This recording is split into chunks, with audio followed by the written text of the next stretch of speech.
In this regard, I announced long back, Nobel Prize.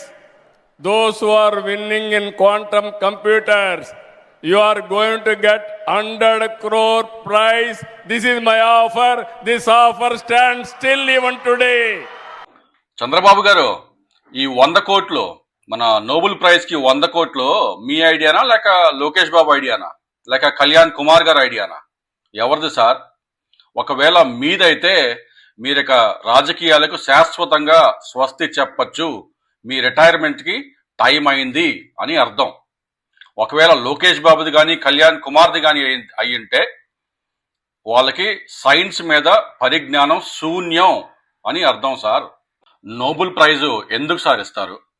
అంటే క్వాంటంకి ప్రత్యేకంగా ఏమన్నా నోబెల్ ప్రైజ్ ఉందా? అసలు మన మానవ జాతి సామర్థ్యాన్ని, వాళ్ళ ఆలోచన విధానాన్ని, అంటే వాళ్ళ ఐడియాస్ ద్వారా, వాళ్ళ డిస్కవరీస్ ద్వారా వాటిని పర్మనెంట్గా చేంజ్ చేయగలిగితే వాళ్ళకి ఇచ్చేది Nobel prize sir.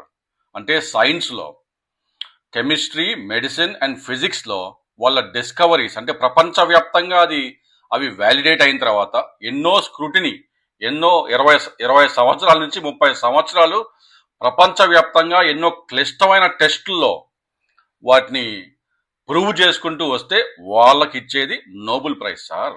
For example 2025 Nobel prize biology and మెడిసిన్లో మేరీ బ్రక్నో అండ్ టీంకి ఇచ్చినారు. ఎందుకు ఇచ్చినారు?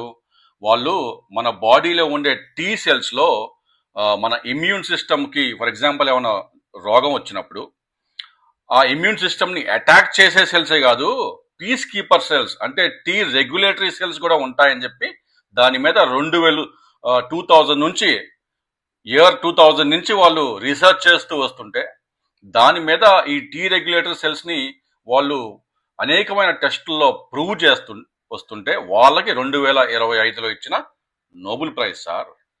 అట్లాగనే నోబెల్ ప్రైజ్ 2025 ఇన్ ఫిజిక్స్ ఎవరికి ఇచ్చినారు? క్వాంటమ్ మెకానిక్స్ ఇంతకు ముందు అంటే 1980కి ముందు ఓన్లీ యాటమ్స్కి, ఫోటాన్స్కి ఎక్స్పెరిమెంట్ చేసేవాళ్ళు. బట్ 1980 తర్వాత ఈ టీం అనేది ఈ క్వాంటమ్ మెకానిక్స్ యాటమ్స్, ఫోటాన్సే కాదు, డివైజెస్లో, సర్క్యూట్స్లో, చిప్స్లో కూడా ఇంప్లిమెంట్ చేయొచ్చు అని చెప్పి అప్పటి నుంచి రీసెర్చ్ చేస్తూ దాన్ని ప్రూవ్ చేసుకుంటూ వస్తుంటే ఈరోజు ఆఫ్టర్ 40-45 ఇయర్స్ రీసెర్చ్లో వాళ్ళకి నోబెల్ ప్రైజ్ 2025లో వచ్చింది సార్. బాబు గారు, Nobel prize is backward looking. అంటే 20, 30, 40 సంవత్సరాలు రీసెర్చ్ చేసిన వాళ్ళకి దాంట్లో డిస్కవరీస్ అనేది ప్రపంచవ్యాప్తంగా వ్యాలిడేట్ అయిన తర్వాత ఇస్తారు. అంతేగాని ఫార్వర్డ్ లుకింగ్ కాదు. ఫ్యూచర్లో కనిపెట్టడానికి నోబెల్ ప్రైజ్ ఇవ్వరు సార్. అసలు నోబెల్ ప్రైజ్ అనేది ఒక ఎయిమ్గా పెట్టుకొని ఎవరు పనిచేయరు సార్. అంటే ఒక ఫిజిస్ట్ కానీ, ఒక సైంటిస్ట్ కానీ వాళ్ళు చేసే రీసెర్చ్లో అంటే 20, 30, 40 ఇయర్స్ వాళ్ళు సైలెంట్ ల్యాబ్స్లో ఎంతో కష్టపడి చేసే రీసెర్చ్ భాగంలో ఏమన్నా వాళ్ళ ఐడియాని, వాళ్ళ డిస్కవరీని ప్రపంచవ్యాప్తంగా వ్యాలిడేట్ చేసే ఐడియాగా ఉంటే దానికి అది సార్ నోబెల్ ప్రైజ్ ఇస్తారు. అప్పుడు సార్ ఇచ్చేదే. అలాంటి నోబెల్ ప్రైజ్ని మీరు 100 కోట్ల రూపాయలు ప్రైజ్ పెట్టడం అంటే ఒక ముఖ్యమంత్రిగా, ఒక 50 సంవత్సరాల పొలిటికల్ ఎక్స్పీరియన్స్ ఉన్న ముఖ్యమంత్రిగా మీరు ఇది చెప్పటం చాలా హాస్యాస్పదం. అంటే ఈ గల్ఫ్ కంట్రీల్లో డబ్బులు లేవా? డబ్బులే కనుక నోబెల్ ప్రైజ్లు తేగలిగితే సైంటిస్టులు అందరూ మరి గల్ఫ్ కంట్రీలో ఉండాలా?